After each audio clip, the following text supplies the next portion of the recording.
Terus di masa pandemi itu, ya tadi dekat atau jauh, keberkatan atau keterpurukan. Ada orang di masa pandemi malah justru usahanya lebih menonjol, lebih maju, ya. Tapi saya mau katakan, kalau hidupmu ada di tangan Tuhan, apapun yang terjadi di masa pandemi harusnya saudara lebih meroket. Walaupun di saat itu saudara mengalami keterpurukan, tapi di balik keterpurukan itu ada berkat dahsyat. Nanti saya cerita ya.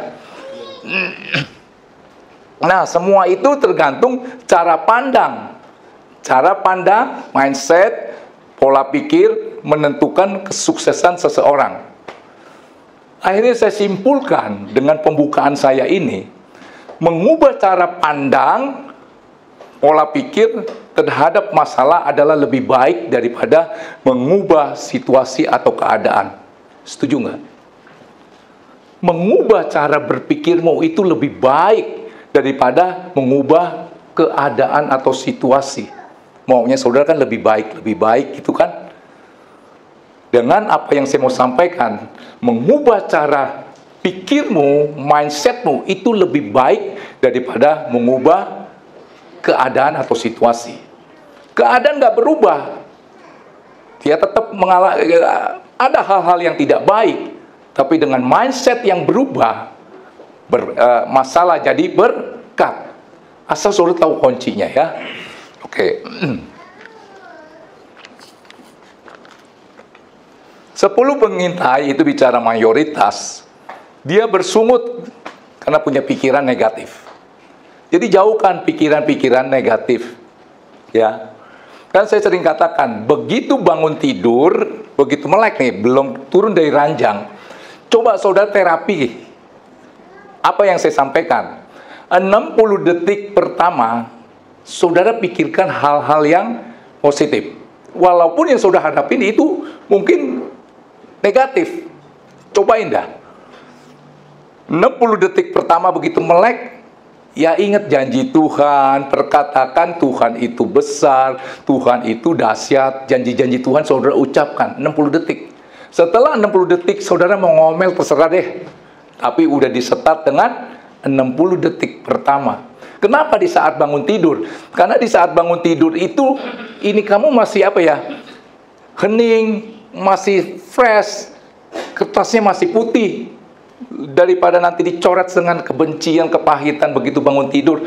Udah ingat musuh saudara, udah ingat omelan mertua yang sebelum tidur ngocehnya seperti itu, nyakitin hati banget. Ngapain saudara pikirin seperti itu?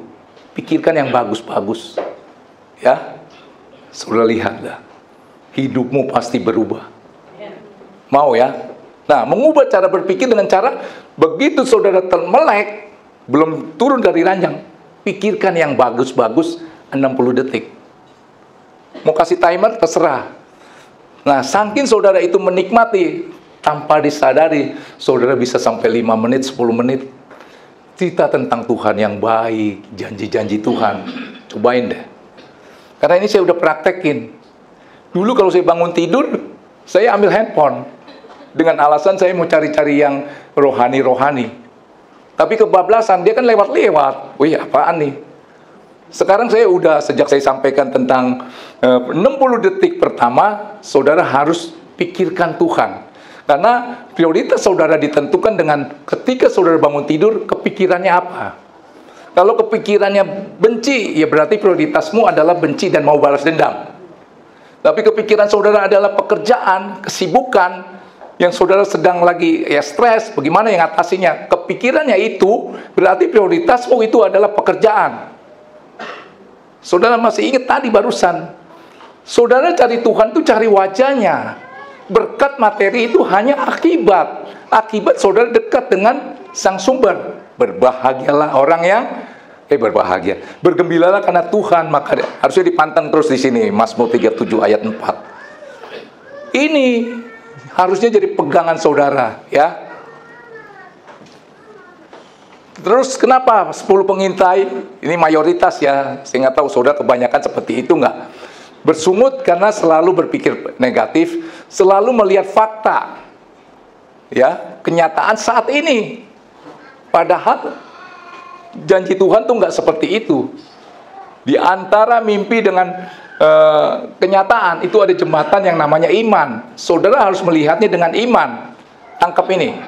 Dan kenapa selalu berpikir negatif terus sehingga bersungut?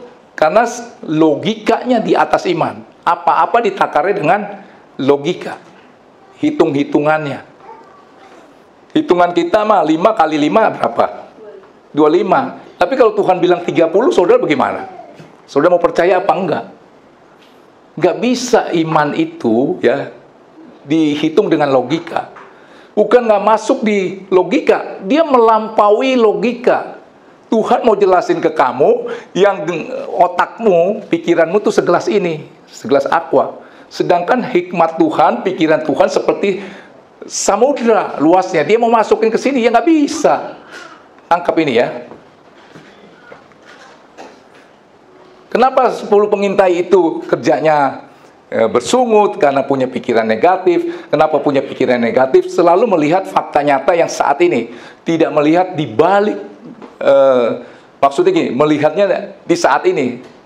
Nanti saya bahas yang tentang 2 pengintai. Kita harus melihatnya jauh ke depan. Itu ya.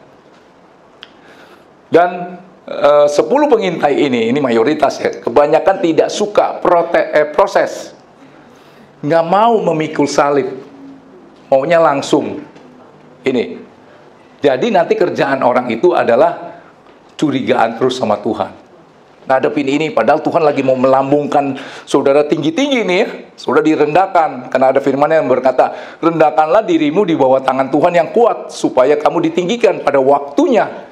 Begitu saudara direndahkan, kok jadi begini nih? Nah, padahal itu proses ya.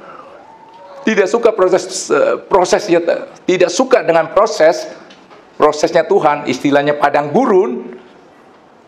Padahal padang gurun itu mau cepat atau tidak tergantung responmu ketika engkau di padang gurun. Mau muter-muternya 40 tahun atau sesungguhnya 2 minggu itu atau 20 hari itu harusnya bisa dengan jalan kaki santai.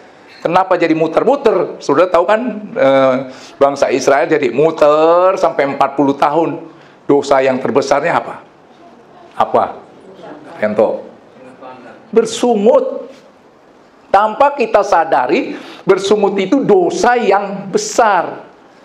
Sehingga Tuhan tega untuk menghapuskan orang-orang Israel yang dijanjikan untuk pergi ke negeri, masuk ke negeri yang penuh dengan susu dan madu, yang lahir di Mesir, yang sudah melihat mujizat, laut terbelah 2, dibikin habis oleh karena satu dosa yang besar, bersungut. Sudah bisa bayangkan. Jadi